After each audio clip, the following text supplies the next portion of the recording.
The mansion stands before him, towering against the grey sky, like an ancient forgotten thing.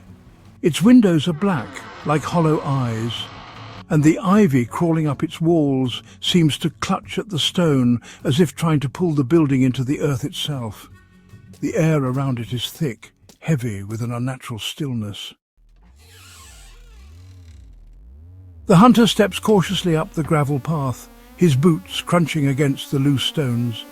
His breath fogs in the cool air, though there's something about the chill that gnaws at his skin.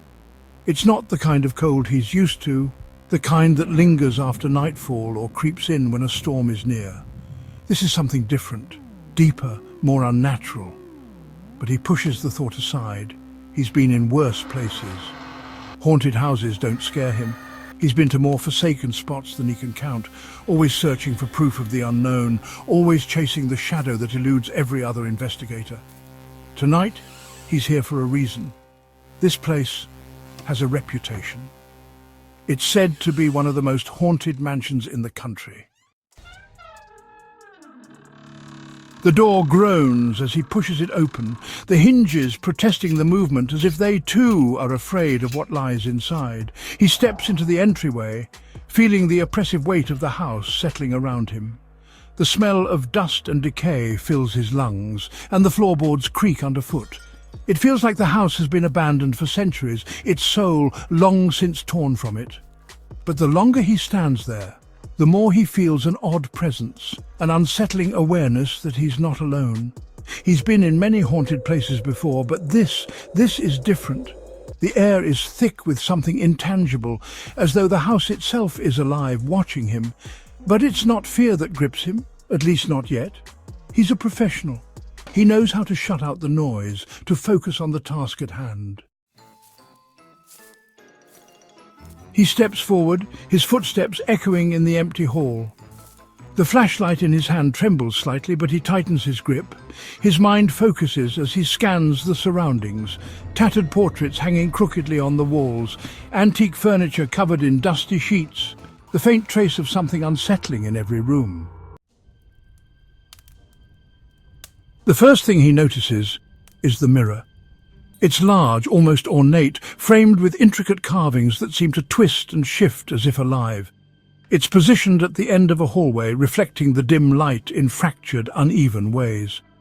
He approaches it, his curiosity piqued. At first he sees only the dim reflection of the room, the furniture, the cracked walls. But as his eyes linger on it, something shifts. His own reflection seems to blur at the edges. Not just in the way mirrors sometimes distort images, but in a way that feels wrong, unnatural. His face, sharp and familiar in the dim light, flickers like a fading photograph. For a split second, the face in the mirror seems different. The eyes are darker, emptier. The skin seems unnaturally pale, translucent even. A chill runs down his spine. He blinks and the image is gone, replaced by the reflection of a man who looks very much like him, confused, perhaps, but real, alive. Shaking his head, he steps away from the mirror. It's just his mind playing tricks, he tells himself. He's tired. Maybe it's the isolation, maybe the stories have gotten to him. But deep down, something nags at him, a creeping sense of unease that refuses to be shaken. He moves through the mansion further into its heart.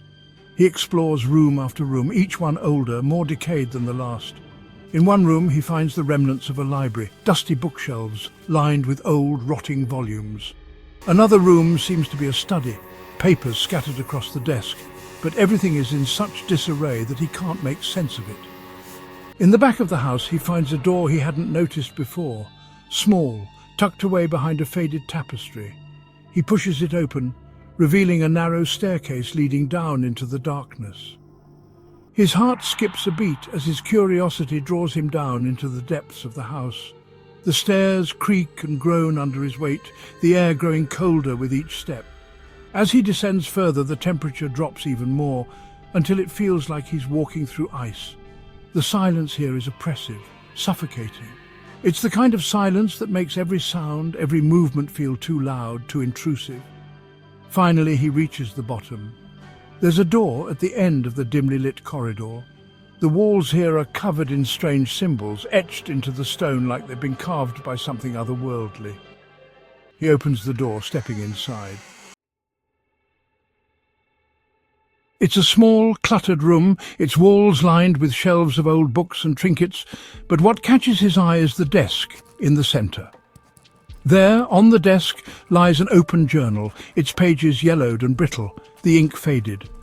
He approaches cautiously, scanning the pages. The writing is erratic, the words scrawled hastily. His eyes narrow as he reads the last entry. I can hear it. I see it in the mirror. I am the ghost. I have become the thing I've spent my life chasing. I can no longer escape it. The words send a shiver down his spine. He feels his pulse quicken and a cold sweat breaks out on the back of his neck. His thoughts swirl as he tries to make sense of the entry, but before he can think too hard, a noise behind him catches his attention. A soft thud like something falling. He turns quickly, his heart racing. The air around him grows heavier, thick with dread. The room, once so cold, now feels suffocating, and there in the corner of his eye, he sees it, something moving in the shadows. It's a fleeting glimpse, a shape, but it's enough. His heart hammers in his chest. With a sense of urgency, he rushes back through the hallway, back toward the main house. He's done here.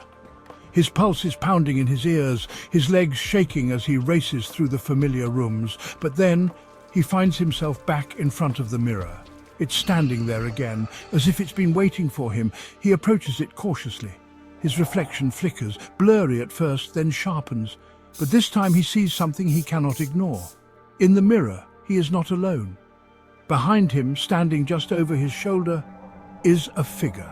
Pale, translucent, with eyes empty and hollow, staring back at him with an intensity that makes his skin crawl. The figure mirrors his movements, copying his every step, but its face is twisted in a way that seems utterly wrong. It's him, but it's not. A sudden realization hits him like a blow to the chest. His breath catches in his throat as he stumbles backward. His hands shake as he turns away from the mirror, running desperately down the hall. He needs to get out. He needs to leave. But as he races toward the door, he freezes. There, lying motionless on the floor, is a body. His body. The figure in the mirror, he sees it now. He is not alive. He has been dead all this time. The strange sensations, the echoes in the house, the feeling of being watched. It was him all along. The ghost he's been hunting is himself. His legs buckle beneath him as the full weight of the realization crashes over him. His chest tightens and a scream forms in his throat, but it dies before it can escape. He is already dead. He's been dead for years, stuck in a time loop, reliving his own arrival at the mansion over and over. The mirror, the journal, the sensations, all of it was part of his endless loop of death, trapped in the place where he took his last breath. And just as the darkness closes in around him, everything resets. He's standing at the front of the mansion once again, the door creaking open before him. The same chill in the air, the same oppressive silence, the same unease building in his chest. And without realizing it, he steps inside again. The loop begins once more.